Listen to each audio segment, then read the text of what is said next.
warahmatullahi wabarakatuh. Alhamdulillahirabbil alamin. Wassalatu wassalamu ala asrafil anbiya'i wal mursalin sayyidina Muhammadin wa ala alihi wa sahbihi ajma'in. Amma ba'd. Qalu subhanaka la ilma lana illa ma 'allamtana innaka antal alimul hakim. Wala haula wala quwwata illa billahil aliyyil azim. Segenap pengurus kerohanian dari PPA yang saya hormati, jamaah muslimin muslimat yang semoga selalu dirahmati dan diberkahi Allah Subhanahu wa taala. Puji dan syukur kita panjatkan kehadirat Allah yang dengan berkat curahan rahmat, hidayah, inayah dari Allah, pada siang hari ini kita dapat sama-sama mendekatkan diri kita kepada Allah Subhanahu wa taala dengan salat zuhur berjamaah di awal waktu, yang dilanjutkan dengan majelis ilmu. Kita berharap pada Allah Subhanahu wa taala tidak hanya ibadah kita hari ini, akan tetapi seluruh amal ibadah dalam kehidupan kita semuanya dapat dijadikan amal ibadah yang makbulah, amal ibadah yang diterima dan diridhoi Allah Subhanahu wa taala. Amin ya rabbal alamin. Selawat dan salam semoga selalu selamanya tercurah pada baginda Nabi besar Muhammad sallallahu alaihi wasallam beserta keluarganya, sahabatnya, serta pengikutnya yang insya Allah kita berada di dalamnya, yang setia dan istiqomah terhadap ajaran dan sunnah Rasulullah sampai yaumil qiyamah. Hadirin wal hadirat, kaum muslimin dan muslimat yang dirahmati Allah Subhanahu wa taala.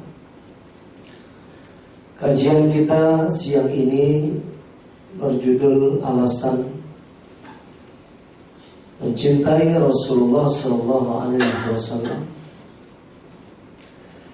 Di dalam kajian-kajian Islam, setelah kita memahami ma'rifatullah, ma'rifatul Rasulillah adalah mahabbatullah wa Rasul, itu mencintai Allah dan mencintai Rasulullah sallallahu alaihi wasallam. Kalau kita semua ditanyakan kenapa kita cinta kepada istri kita, atau kenapa ibu mbak cinta kepada suami, tentu ada alasannya. Yang pertama, karena suami mungkin ganteng, karena suaminya mungkin kepribadiannya bagus, mobil pribadinya bagus, rumah pribadinya bagus, atau misalnya suaminya profesinya turun naik mobil jadi kondektur, atau misalnya hanya dengan kipas-kipas saja menghasilkan uang jadi tukang sate, atau misalnya bisa memerintahkan dan memegang kepala pemimpin presiden jadi apa kira-kira? Tukang cukur. Jadi itu ada alasannya. Atau tatkala ditanya pada suami kenapa cinta kepada istrinya, karena mungkin istrinya cantik, jelita, mungkin istrinya sangat melayaninya, mungkin istrinya cerewet dan lain sebagainya. Itu karena ada alasannya.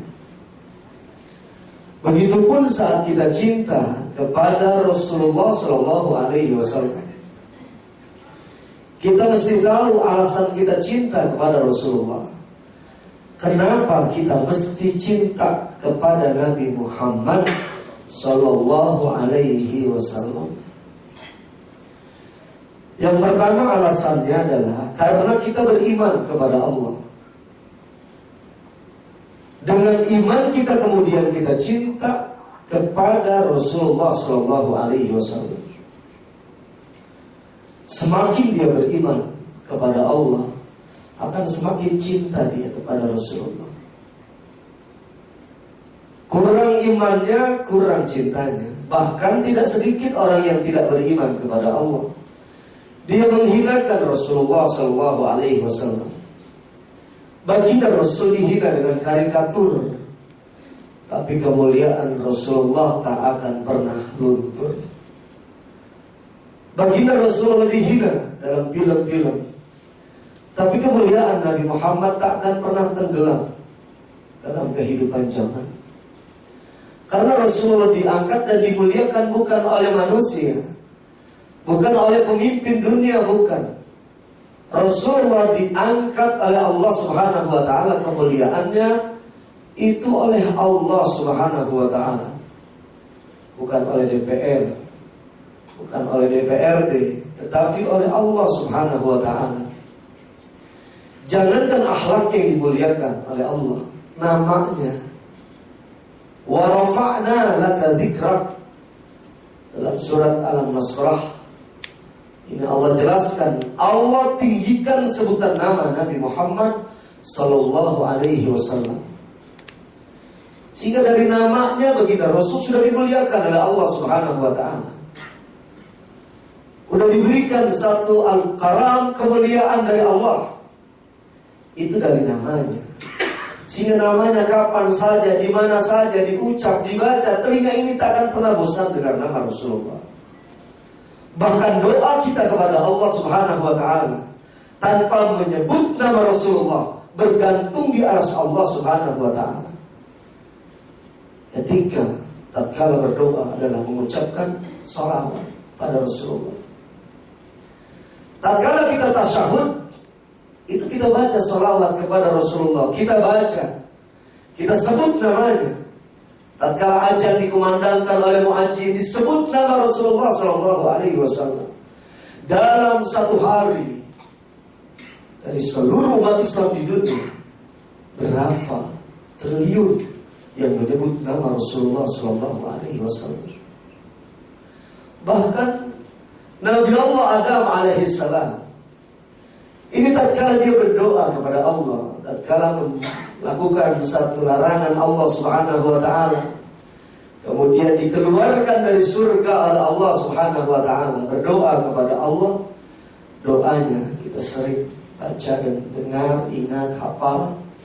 Rabbana hablana min azwajina wa dzurriyyatina qurrata a'yun waj'alna lil muttaqina imama.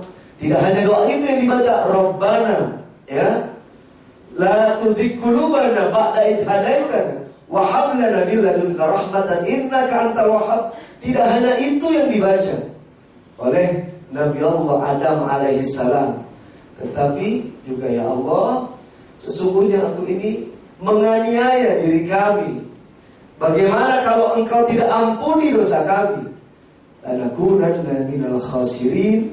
Rabbana zalamna anfusana wa illam taghfir lana wa tarhamna lanakunanna minal khasirin. Bahkan tidak hanya itu yang dibaca oleh Nabi Adam alaihissalam. Dalam sirah Nabawiyah dijelaskan, Nabi Adam alaihissalam berdoa kepada Allah, ya Rabb, dengan kemuliaan nama Muhammad sallallahu alaihi wasallam. Kemudian Allah bertanya, ngetes Nabi Adam alaihissalam, dari mana engkau tahu ada nama Muhammad sallallahu alaihi wasallam, padahal dia belum aku ciptakan, kata Allah Subhanahu wa ta'ala. Kata Nabi Allah Adam, tatkala aku engkau ciptakan, ya Rabb, aku tengadahkan kepalaku di dinding-dinding surga Allah, di arsy Allah Subhanahu wa ta'ala, di dahan-dahan yang ada di surga tercatat dan termaktub nama Allah berdampingan dengan nama Muhammad Rasulullah sallallahu alaihi wasallam. Aku yakin ini makhluk adalah makhluk yang engkau cintai, ya Rabb. Kata Allah Subhanahu wa ta'ala, benar engkau wahai Adam. Ini nama Rasulullah Sallallahu Alaihi Wasallam dimuliakan, diangkat oleh Allah Subhanahu Wa Taala. Ini kita yakini karena keimanan kita kepada Allah Subhanahu Wa Taala. Bahkan kalau kita mau perhatikan sejarah-sejarah sahabat Rasulullah, itu ada namanya Akasah bin Muhsin. Ini Akasah dulu saat perang pernah kena cambuk punggungnya oleh Nabi Muhammad.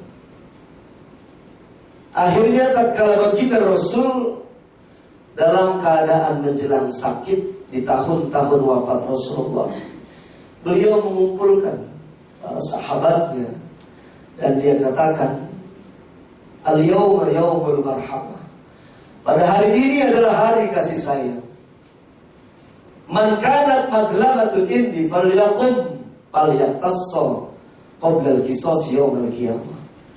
Barang siapa ada yang pernah dizalimi dalam kehidupannya, falyaqum, kata Rasulullah, berdiri, falyaqassa minni qabla al-qisas yawm al-qiyamah. Lakukan qisas kepadaku sebelum aku nanti diqisas oleh Allah di hari kiamat. Ini sahabat diam. Akhirnya Akasah berdiri. Saya ya Rasulullah, dulu tatkala perang engkau telah mencambuk punggungku ini. Sampai sekarang masih terasa sakitnya ya Rasulullah.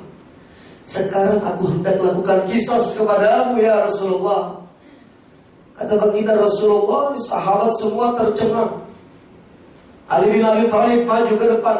Dia katakan, sebelum kau qisas Rasulullah, silahkan kau cambuk punggungku saja. Seberapapun kau mau, silahkan cambuk punggungku ini.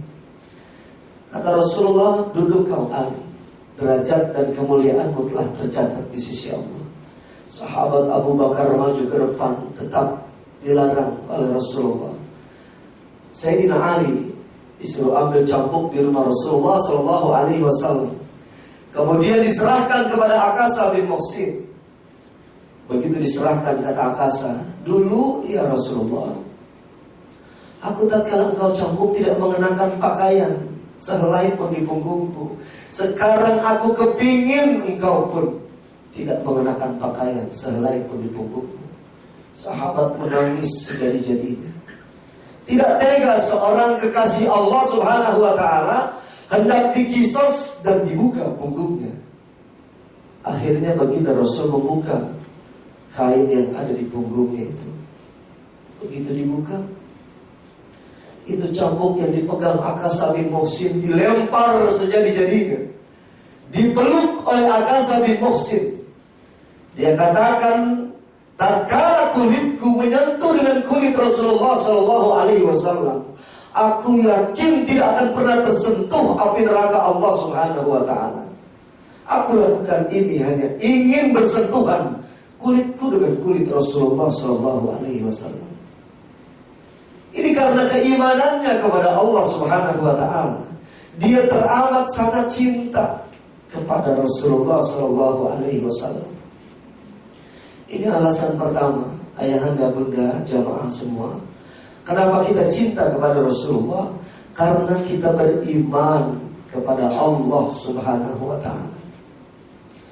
Kemudian yang kedua, alasan kita cinta kepada Rasulullah Sallallahu Alaihi Wasallam, karena kita kepingin nanti dibangkitkan bersama dengan Rasulullah. Dulu waktu Nabi Muhammad khutbah Jum'ah, ada orang Arab Badui datang kepada Rasulullah. Dia bertanya begini, orang Arab Badui itu lagi sholat Jumat, ya Rasulullah, mata sya'ah, wahai baginda Rasul, kapan terjadinya hari kiamat? Baginda Rasul tidak jawab karena sedang khutbah. Selepas khutbah, Rasul menghampiri orang Arab Badui ini dan bertanya, ma'a'dadtulah, tadi engkau nanya kapan datangnya hari kiamat. Sekarang aku tanya, apa persiapan kamu sehingga kamu nanya datangnya hari kiamat? Orang Arab Badui ini bilang, amantu billahi wa rasul wa mahabbatu rasulillah. Imanku kepada Allah dan cintaku kepada Rasulullah Sallallahu Alaihi Wasallam. Kemudian Rasul tersenyum, nyampein sabdanya, riwayat Muslim. Kata baginda Rasul, yuhsarul mar'u ma'aman ahabba. Seseorang nanti dibangkitkan bersama dengan siapa yang dia cintai dalam kehidupan dunia. Kita cinta sama Marilyn Monroe, kita kagumi, kita teladani, akhirnya nanti dibangkitkan bersama dengan Marilyn Monroe, Madonna, dan lain sebagainya. Kita cinta pada tokoh-tokoh dunia yang kemudian kita teladani sifat-sifatnya, cara bicaranya, gaya berjalannya, bahkan pola hidup dan gaya hidupnya. Nanti pun dibangkitkan bersama dengan siapa yang kita cintai dalam kehidupan dunianya. Tatkala kita cinta kepada Rasulullah, ini nanti dibangkitkan bersama dengan Rasulullah. Biasanya orang cinta itu nyontoh. Orang kalau udah cinta biasanya nyontoh, meladanin. Dari gaya pakaiannya, gaya berjalannya, gaya minumnya, gaya ibadahnya. Urusan pantas atau tidak pantas, urusan nomor 12. Yang penting nyontoh dulu. Ya, ini biasanya orang udah cinta begitu. Saya mau cerita nih, sahabat yang cintanya teramat sangat sama Rasulullah. Dulu ada seorang budak. Budak ini dimerdekakan oleh Rasulullah, akhirnya ikut bantu Rasul. Namanya Sauban bin Munabah. Ini Sauban bin Munabah, orangnya tampan, badannya gagah. Satu hari ditinggalkan, pergi perang keluar kota Madinah oleh Rasulullah. Begitu baginda Rasul pulang dari peperangan, melihat Sauban yang mukanya tampan berubah jadi pucat pasir. Badannya yang gagah, tegap, perkasa berubah jadi kurus kering. Kemudian Sauban dihampiri oleh Rasulullah. Dia tanyakan, sakit apa yang kau derita wahai Sauban, sehingga mukamu yang tampan berubah jadi pucat pasi, badanmu yang gagah berubah jadi kurus kering seperti ini? Kata Sauban bin Munabah, aku tidak sakit ya Rasulullah. Jangankan berhari-hari, satu hari aku tidak memandang wajahmu, sudah begini gundah rasa hatiku ya Rasulullah. Sedangkan kau meninggalkanku dakwah berperang berhari-hari, sudah begini gundah rasa hatiku. Tidak enak makan dan tidak enak tidur ya Rasulullah.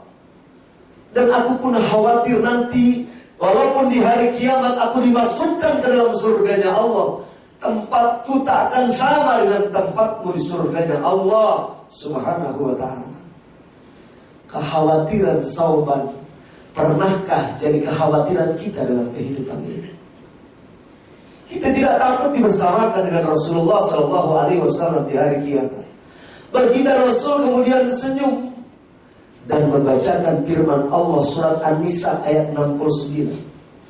Bisa dibaca nanti di rumah. Surat An-Nisa ayat 69 Rasul bacakan, wa may yuti'illaha war rasula fa'ulaika ma'al ladzina an'ama Allahu 'alaihim minan nabiyina was-siddiqina was-suhada'i was-shalihin wa hasuna ulaika rafiqa. Ini dibaca oleh Rasulullah. Dan orang-orang yang taat kepada Allah dan Rasulnya nanti di hari kiamat dibersamakan dengan orang yang diberi nikmat oleh Allah. Siapa orang yang diberi nikmat oleh Allah? Dialah para nabi, para rasul, para orang-orang saleh dan pecinta kebenaran, orang-orang syuhada. Dan dialah teman yang sebaik-baiknya, kata Allah Subhanahu wa ta'ala. Ini menggembirakan kita. Kita hidup di akhir zaman. Kita belum pernah melihat wajah Nabi, belum pernah mendengar merdunya suara Nabi, belum pernah bersentuhan kulit kita dengan kulit Nabi. Tapi pernahkah kita mimpi ingin ketemu Rasulullah SAW? Kita rindu kepada Rasulullah seperti rindunya Sauban bin Munabah. Ini kita zaman sekarang. Dulu zaman Imam Al-Ghazali pernah ada orang kepingin ngimpi ketemu Nabi. Sahabat-sahabatnya datang nih, murid-muridnya. Kata dia gini, Imam, gimana sih caranya biar ngimpi ketemu Nabi? Akhirnya disuruh datang. Nanti kamu datang aja malam ke rumah saya. Begitu datang malam, diberikan makanan minuman yang serba asin. Minum air asin, kasih nasi asin, lauknya asin, ikannya ikan asin. Akhirnya selepas minum air asin bertambah haus, semakin diminum semakin haus. Dia minta air tawar, nggak dikasih sama gurunya. Udah kamu tidur aja. Begitu tidur, gimana caranya? Biasanya kita mau ngimpi ketemu Nabi, sudah tidur saja. Yang diimpiin, besok paginya ditanya, kamu ngimpi apa? Saya ngimpi ngelihat air laut yang begitu luas. Kamu ngimpi apa? Saya ngimpi ngelihat air terjun yang begitu indah. Kamu ngimpi apa? Danau yang biru, yang di bawahnya banyak telaga-telaga dan lain sebagainya. Jadi tiga-tiganya ini ngimpinya adalah temanya air semuanya. Kata gurunya, bagaimana kau mimpi ketemu dengan Rasulullah, sedangkan yang di pikiranmu cuma air? Ini kalau kita tafsirkan, bagaimana kita mimpi bertemu dengan Rasulullah, sedangkan yang ada dalam benak dan pikiran kita hanya urusan dunia, partai, pekerjaan, politik, ekonomi, budaya dan lain sebagainya. Kita tidak jarang memikirkan Rasulullah Sallallahu Alaihi Wasallam. Oleh karena itu alasan yang kedua ini adalah kita kenapa cinta kepada Rasulullah, karena kita kepingin nanti dibangkitkan bersama dengan Rasul. Kemudian yang ketiga, kenapa kita cinta Rasul? Karena kita tidak mau jadi orang pasif, orang yang lebih cinta kepada pangkat, jabatan, kedudukan, anak, istri, suami daripada Allah dan Rasulnya. Kata Allah, orang pasif dalam kehidupan dunia. Saya mau nanya sama mbak-mbak, sama ibu-ibu, cinta gak sama Nabi Muhammad? Jawab dong. Cinta gak sama Nabi? Lebih cinta mana, ke Nabi apa ke suami? Mumpung suaminya gak ada, bilang aja ya. Lebih cinta mana, ke Nabi apa ke suami? Ke Nabi, harus ke Nabi. Lalu ke suami, itu setelah Allah, Rasulullah Sallallahu Alaihi Wasallam. Kita cinta kepada suami kita, karena kecintaan kepada suami tanpa landasan Allah dan Rasulnya hanya sebatas kehidupan dunia.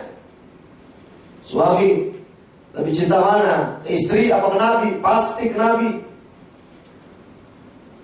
Saya mau tanya sama ibu, kalau ibu meninggal dunia, suami masih gagah, kira-kira kawin lagi enggak? Pasti. Yakin benar. Bahkan ada orang saya tanya begitu, ke ceramah, Bu, kalau ibu meninggal dunia, suami masih gagah, kira-kira menikah lagi enggak? Kata dia, jangankan saya meninggal, kan saya masih hidup aja udah genit banget. Apalagi kalau suami, kalau lagi nerima telepon udah jauh-jauh dari ibu, ya, jauh dari ibu. Nama-nama di handphone kadang-kadang sudah diganti. Maimunah diganti Haji Mahmudi, Krisnawati diganti sama Haji Sutrisno. Itu parah tuh ya. Kalau ditelepon jauh-jauh. Dulu ada nih kejadian ya. Ini kejadian nyata. Sahabat jamaah ya, akhirnya bercerai sama istrinya. Gara-gara itu nomor diganti-ganti, ganti sama Haji. Pokoknya setiap ditelepon sama Haji ini pasti jauh nih. Lama-lama istrinya curiga juga. Akhirnya ada telepon, kasih tahu, Pak, ada telepon nih dari Pak Haji pulang. Jauh, diikutin gitu. Terima, ada apa sayang? Katanya gitu. Istrinya langsung, ini Haji mana? Kok pakai sayang-sayang? Ditelusuri, akhirnya perempuan. Dan kemudian minta cerai, ya. Padahal ibu kalau punya suami itu udah mulai genit, nggak usah bingung. Ibu rajin aja baca selawat, ya. Terutama kalau suami lagi tidur. Suami tidur, ibu samperin, baca salawat 3 kali, tahan napas, kemudian pegang ubun-ubunan, tahu ubun-ubunan kan? Kepala suami itu pegang, kan lagi tidur. Salawat 3 kali, tahan napas, pegang kepalanya, tiup pelan-pelan. Ya, nggak bangun. Besok lihat masih genit nggak? Ini ajaran dari Wiro Sableng ini. Kalau masih genit juga, samperin lagi tidur tuh suami. Bacain salawat 3 kali, tahan napas. Cuma yang dipegang bukan palanya, dadanya nih, hatinya, biar gak pindah ke lain hati. Tiup lagi. Besok lihat lagi, masih genit apa enggak. Kalau masih genit juga suami, baca salawat lagi 3 kali, tidur. Tahan napas, tapi tiupnya jangan sini. Makin lama, bawah. Yang makin bawah pegang. Ya, perutnya tuh, tiup lagi, ya. Sampai begitu juga, emang udah wataknya ganjen itu suami, ya. Punya suami temperamental, gampang marah. Ini rajin juga baca salawatan. Emang dasar istri kurang ajar dan lain sebagainya. Ibu gak perlu marah, langsung aja diri depan suami. Ya Nabi, salam alaika. Itu suami yang marah-marah diam, megang tangan ibu, bilang gini dia, yuk ke gerobol yuk. Sampai kurang waras ya. Nah, ini kecintaan kita kepada suami kita, kepada istri kita. Kalau tanpa landasan Allah dan Rasulnya, hanya sebatas kehidupan dunia. Istri meninggal dunia, suami sedih gak? Sedih. Nangis gak? Nangis. Mata kanan, mata kiri jelalatan. Mana yang bakalan gantiin istri gue? Dulu ada istri meninggal dunia. Ini istrinya meninggal dunia, suaminya sedih. Kemudian dimandikan tuh istrinya, kemudian dikafani, disolatkan. Habis disolatkan mau diangkat ke keranda gurung batang, nggak dikasih sama suaminya. Itu suaminya malah langkah-langkahin gini, ya.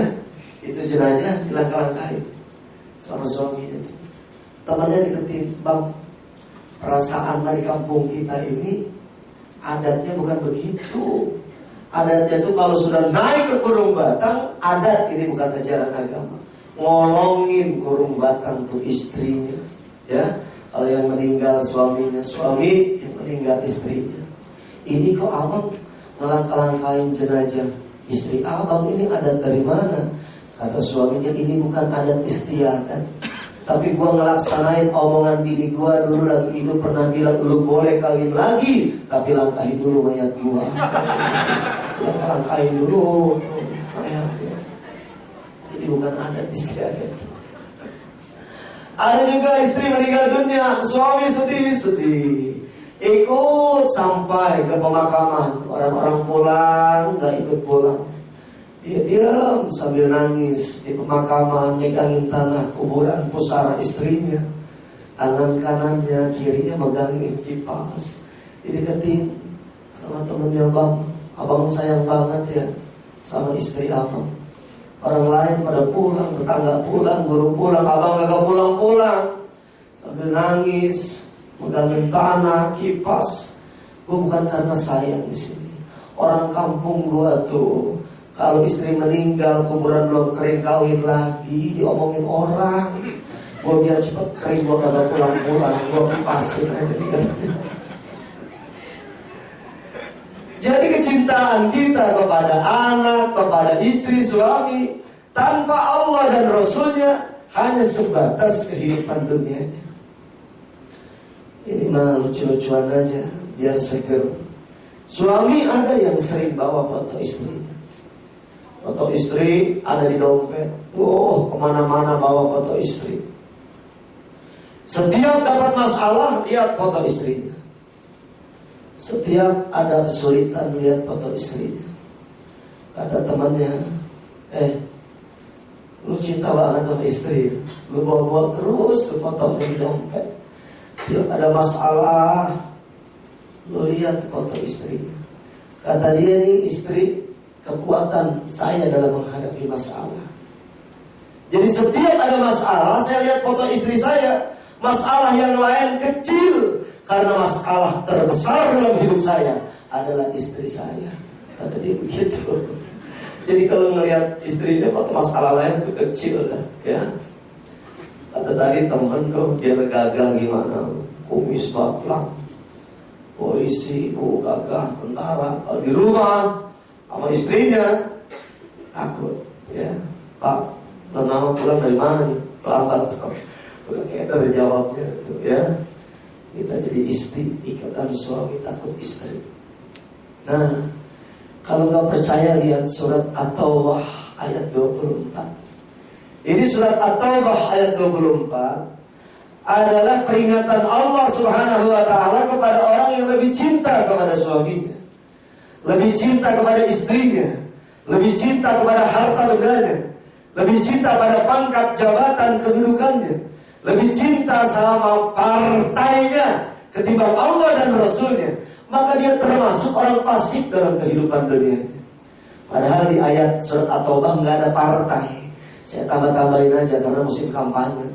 Jadi partainya At-Taubah bunyinya begini: Qul in kana aba'ukum wa abna'ukum wa ikhwanukum wa azwajukum wa asiratukum wa amwalun taraktumuha wa tijaratun tasawna kasadaha wa masakinun tardawnaha ahabba ilaikum minallahi war rasuli wa jihadin fi sabili wa tarabbasu hatta ya'ti Allahu bi amri wallahu la yahdil qaumal. Lanjutin dong, ya kompak. Wallahu la yahdil qaumal. Kurang kompak. Ada yang kafirin, ada yang musyrikin, ya. Kalau itu mending dah, orang majokan aspirin gitu. Wallahu la yahdil qaumal fasikin. Katakan olehmu ya Muhammad, jika bapak-bapak kamu, jika anak-anak kamu, jika saudara-saudara kamu, jika suami atau istri kamu, jika harta yang kamu kumpulkan, perniagaan bisnis yang kamu khawatirkan akan kerugiannya, rumah yang kita cintai, itu lebih kita cintai ketimbang Allah dan Rasulnya serta jihad di jalan Allah. Apa kata Allah? Fatarabbasu hatta ya'ti Allahu bi amri. Tunggu kata Allah, aku selesaikan urusan ini. Artinya apa? Allah marah kepada kita. Allah segerakan ajabnya kepada kita. Wallahu la yahdil qaumal fasikin. Dan Allah tidak memberikan hidayah kepada orang-orang fasik. Jadi tak kalah kecintaan kita kepada suami kita, kepada istri kita, pangkat jabatan kedudukan kita, itu lebih kita cintai ketimbang Allah dan Rasulnya. Kita jadi orang fasik dalam pandangan Allah Subhanahu wa ta'ala. Kita cinta kepada istri kita karena istri kita taat kepada Allah dan menghantarkan kecintaan kita kepada Allah dan kepada Rasulullah. Mbak, ibu cinta kepada suami karena suami ibu menghantarkan cinta ibu kepada Allah dan Rasulullah Sallallahu Alaihi Wasallam. Jika tak kalah seorang suami ini membawa kita untuk maksiat kepada Allah Subhanahu Wa Taala, untuk membuat Allah murka kepada kita dalam kehidupan dunia, tidak wajib kita mentaatinya. La ta'ata li makhluqin fi maksiatil khalqi. Kata Rasulullah muttafaqun alaih, tidak ada ketaatan kepada seorang makhluk apabila membawa maksiat kepada Allah Subhanahu wa ta'ala. Kalau suami mbak melarang mbak untuk buka jilbab, mbak terus istiqomah untuk pakai jilbab, itulah yang diperintahkan Allah Subhanahu wa ta'ala. Jadi tidak ada ketaatan kepada makhluk Allah dalam maksiat kepada Allah Subhanahu wa ta'ala. Oleh karena itu ini alasan kita, kenapa kita cinta kepada Rasulullah Sallallahu Alaihi Wasallam, bahkan kecintaan kita kepada Allah dan Rasulnya harus di atas segala-galanya, karena kita tidak mau jadi orang fasik. Terakhir, kenapa kita cinta kepada Rasulullah Sallallahu Alaihi Wasallam? Jawaban sederhana, karena Rasulullah amat sangat cinta kepada kita umatnya. Sangat cinta kepada kita umatnya. Jangankan saat Rasul hidup, menjelang wafat, bisa dibaca dalam Atari Al-Hadrah Al-Islamiyah. Ini Haikal mencatat bagaimana Rasulullah Sallallahu Alaihi Wasallam tatkala wafat datang malaikat Jibril. Biasanya Rasulullah didampingi oleh malaikat Jibril, tapi malaikat Jibril nggak mau masuk datang ke rumah Rasul. Malaikat Jibril mau di luar rumah Rasulullah Sallallahu Alaihi Wasallam. Kemudian baginda Rasul memerintahkan anaknya Fatimah Zahra untuk menyambut tamu. Yang ini adalah Jibril yang menyerupai orang Arab yang tampan, tinggi, besar, dengan pandangan mata yang tajam. Ditanya Rasulullah, Fatimah, siapa yang datang itu? Tidak tahu ayahanda. Orang Arab tampan, pandangan matanya yang tajam, tinggi, besar.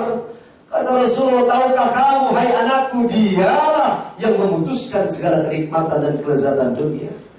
Ialah Jibril. Datang menghampiri Rasulullah Sallallahu Alaihi Wasallam. Diperintahkan untuk mencabut nyawa Rasulullah Sallallahu Alaihi Wasallam. Ditanyakan dulu pada malaikat Jibril, ya Jibril, sebelum malaikat Israel mencabut nyawaku, ada berita apa datang dari Allah untuk menggembirakanku di detik akhir kehidupanku di dunia? Kata malaikat Jibril, ya Rasulullah, Allah telah sampaikan kepadaku, seluruh malaikat telah berbaris di arsy Allah Subhanahu wa Ta'ala untuk menunggu ruhmu dibawa oleh malaikat Israel. Kata Rasulullah, ini tidak menggembirakanku, wahai Jibril. Adakah berita yang lain? Kata malaikat Jibril, ya Rasulullah, nanti di hari kiamat, ini pintu surga tidak akan dibuka oleh Allah untuk umat nabi-nabi yang lain sebelum umatmu yang taat dan cinta kepadamu masuk ke dalam surga Allah Subhanahu wa Ta'ala. Kata Rasulullah, inilah yang menggembirakanku, wahai Jibril. Silakan cabut nyawaku. Dicabut nyawa Rasulullah Sallallahu Alaihi Wasallam. Begitu roh sampai di pusar baginda Rasul, Rasul bertanya kepada malaikat Israel, ya Israel, inikah yang dinamakan dengan sakaratul maut? Benar ya Rasulullah. Rasul bertanya lagi, apakah rasa sakit sakaratul maut umatku nanti sama sakitnya seperti yang kurasakan saat ini? Kata malaikat Israel, umatmu ya Rasulullah. Umatmu ya Rasulullah. Bahkan 3 kali diulang, umatmu ya Rasulullah, akan jauh lebih sakit dari yang kau rasakan saat ini. Dengerin itu, Rasul nangis. Kemudian menadahkan tangan berdoa kepada Allah, ya Rabb, jika seandainya rasa sakit sakaratul maut umatku nanti jauh lebih sakit dari yang kurasakan saat ini, pindahkan semuanya kepadaku ya Rabb, agar umatku tidak merasakan sakit di detik-detik akhir sakaratul maut mereka. Begitu cintanya Rasulullah kepada kita. Wajar, pantas kita yang belum pernah lihat wajah Nabi, belum pernah bersentuhan kulit kita dengan kulit Nabi, belum pernah mendengar merdunya suara Nabi, kita cinta kepada Rasulullah. Satu anugerah yang diberikan oleh Allah yang hidup di akhir zaman, orang yang kayak kita ini, anugerah besar itu adalah rasa cintanya kepada Rasulullah yang diberikan oleh Allah di dalam hati seorang mukmin. Bahkan kecintaannya dibanggakan oleh Rasulullah. Rasul lagi ngajar ngaji begini, kemudian Rasul berujar begini. Terakhir kata Rasul, duh, bahagianya rasanya kalau saya dapat ketemu dengan saudara saya. Kata Rasulullah. Sahabat nanya kepada Rasulullah, ya Rasul, bukan saya ini saudaramu ya Rasulullah. Kata Rasul, kalian hanya sekedar sahabatku hidup sejaman denganku. Kemudian siapa yang kau anggap saudaramu itu ya Rasulullah, yang kau berharap bertemu dengannya? Kata Rasulullah, saudaraku itu adalah orang yang belum pernah melihat wajahku, belum pernah mendengar suaraku, belum pernah bersentuhan kulitnya dengan kulitku, belum pernah melihat mukjizatku kecuali Al-Quran, tapi di hatinya cinta kepadaku, kata Rasulullah. Ialah saudaraku, kata Rasulullah SAW. Ini artinya Rasulullah sangat membanggakan apabila ada umat yang hidup di akhir zaman cinta kepada Rasulullah SAW. Tapi cinta bukan hanya sekedar lipstik. Kalau ditanyain sama orang cinta sama Nabi, jawabannya insya Allah semua jawab pasti cinta. Tapi mampukah membuktikan cintanya kepada Rasulullah? Salah satu bukti cinta selain meneladani akhlak Rasul, mencintai sunnah Rasulullah, selawat. Jadi selawat, jangan pernah bosan baca selawat. Tidak hanya dalam salat, di luar salat baca selawat. Ibu lagi masak, sambil masak itu baca selawatan. Sambil masak itu makanan matang disajikan ke suami, insya Allah lezat di mulut suami. Karena yang memberi kenikmatan dan kelezatan Allah, bukan makanan. Tidak sedikit makanan yang nampak begitu lezat, begitu di mulut kata lezat. Allah yang beri kelezatan itu. Ini kadang-kadang kalau lagi masak, ngedumel, para istri najis banget punya suami kayak dia. Kasih nafkah dikit, minta makan pengen enak aja, begitu. Akhirnya itu makanan matang disajikan ke suami, kagak enak, ya. Jadi ini semuanya selawat. Ini memang anak bayi, kalau ibu punya bayi di rumah, itu memang bayi. Jangan kayak orang keder, kayak orang Depok ada kalau memang bayi, orang keder. Baru diangkat-angkat bayinya, ini anak siapa, ini anak siapa. Untung tuh orang kagak bisa ngomong, kalau bisa ngomong dia bilang anak elu goblok kan. Untungnya kagak bisa ngomong. Bapaknya pulang habis ngojek, bukan kerja di PPA mah mantep, ya. Ini pulang ngojek, tapi sayang bener sama anaknya. Akhirnya anaknya nangis, sama ibunya nggak diem-diem, digendong sama bapaknya. Ini bapaknya sama juga, bukan baca selawatan sambil gendong, tapi ngomong ketinggian ngomongnya. Baru timbang-timbang bilang, anak raja, anak raja, anak raja. Istrinya kesel banget dari dapur tanya, raja ojek, raja ojek. Raja ojek, raja ojek. Nah, ini salah satu buktinya apa? Gemar selawatan. Perintah Allah yang Allah dan malaikat melaksanakan salawat. Allah merintahkan kita salat, tidak ada dalil dalam Al-Quran Allah salat, nggak ada. Allah memerintahkan yang mampu untuk berhaji, tidak ada referensi dalam Al-Quran dan Sunnah Rasul menjelaskan bahwa Allah melaksanakan ibadah haji. Tapi tatkala kita diperintahkan oleh Allah baca salawat, coba Allah malaikat lebih dulu salawat kepada Rasulullah. Ayatnya kan kita udah pada hafal. Innallaha wa malaikatahu yusalluna ala ya ayyuhalladzina amanu sallu alaihi wa sallimu taslima. Sesungguhnya Allah dan para malaikatnya bersalawat kepada Nabi. Baru kita diperintahkan tuh, ya ayyuhalladzina amanu, wahai orang yang beriman kepada Allah. Jadi Allah dulu dan malaikatnya. Bahkan Allah memerintahkan malaikat khusus untuk menyampaikan salawat yang kita baca, disampaikan kepada Rasulullah.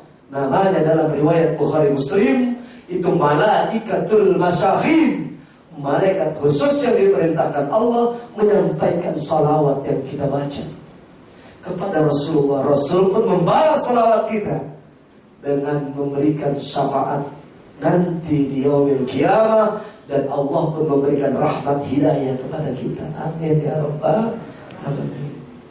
Itu saja yang dapat saya sampaikan, karena keterbatasan waktu. Mungkin lain waktu kita bisa Silaturahim lagi, Bapak juga bisa melanjutin tausiah saya.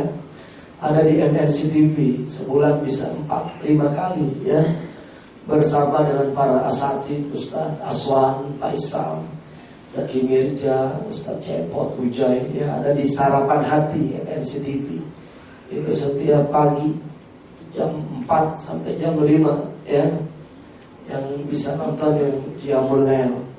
Kalau yang subuhnya kesiangan, jangan harap bisa nonton itu.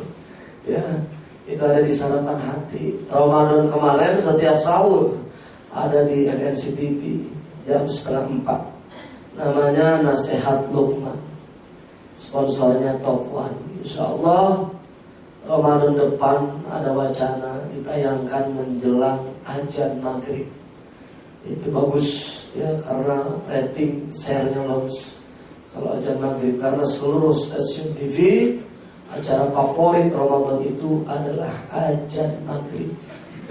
Di mana-mana itu asli ya. Bahkan saking lamanya azan maghrib, pernah ada pemirsa, Pak tolong azan maghrib dicepetin dikit begitu. Itu saja yang dapat saya sampaikan. Mohon maaf atas segala kekurangan. Terima kasih atas segala perhatian. Hadanallah wa iyyakum ajma'in. Kalau ada yang bertanya silakan. Saya tutup dengan salam dulu. Assalamualaikum warahmatullahi wabarakatuh.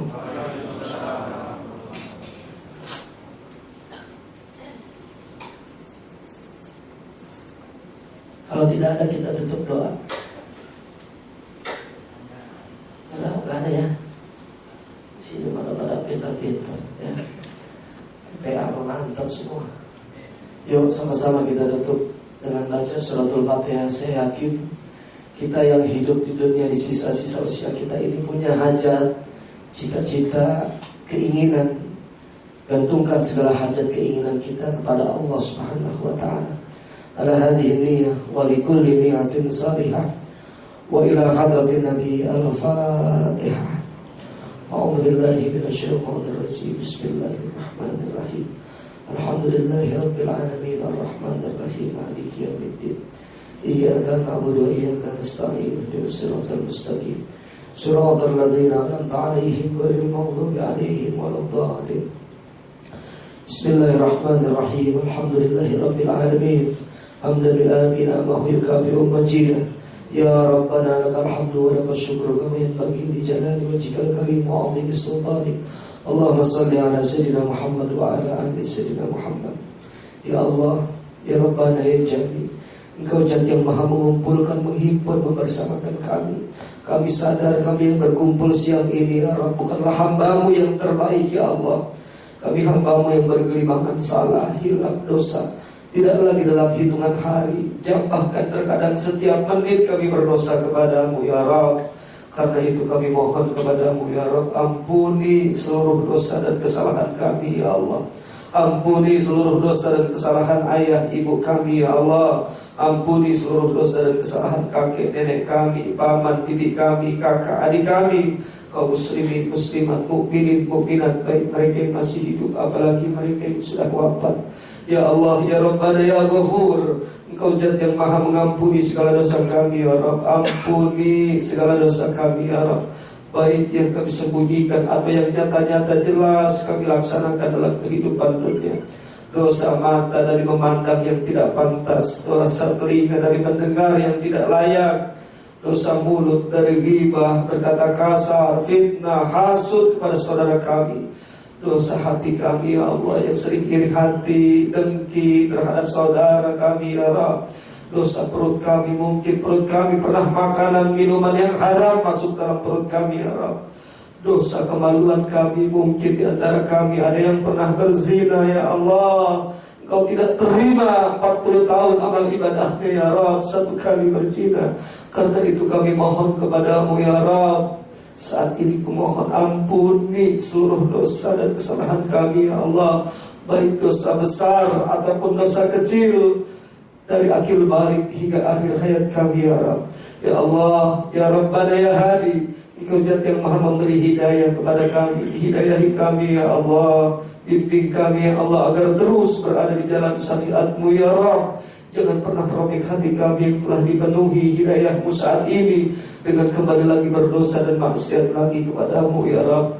Ya Allah, ya Rabbana ya Muqtadir, Engkau Zat yang maha menakdirkan kehidupan kami. Takdirkan kehidupan kami jadi kehidupan yang barokah. Takdirkan rumah tangga kami jadi rumah tangga sakinah, mawaddah, warahmah. Takdirkan anak-anak kami ya Allah, anak-anak kami ya Rabb, jadi anak keturunan yang saleh dan salehah. Takdirkan di akhir hayat kami ya Allah, kalaupun Kau mau wafatkan kami ya Allah, kalau boleh kami meminta wafatkan kami dalam keadaan husnul khatimah. Rabbana zalamna anfusana wa illam taghfir lana wa tarhamna lanakunanna minal khasirin. Rabbana atina fid dunya hasanah wa fil akhirati hasanah wa qina adzabannar. Wa sallallahu ala sayyidina Muhammadin nabiyil ummi wa ala alihi wa sahbihi wa sallam. Bifadli subhana rabbika rabbil izzati amma yasifun. Wassalamun alal mursalin walhamdulillahi rabbil alamin. Kita baca kafaratul majlis. Subhanakallahumma wa bihamdika asyhadu an la ilaha illa anta astaghfiruka wa atubu ilaik. Assalamualaikum warahmatullahi wabarakatuh.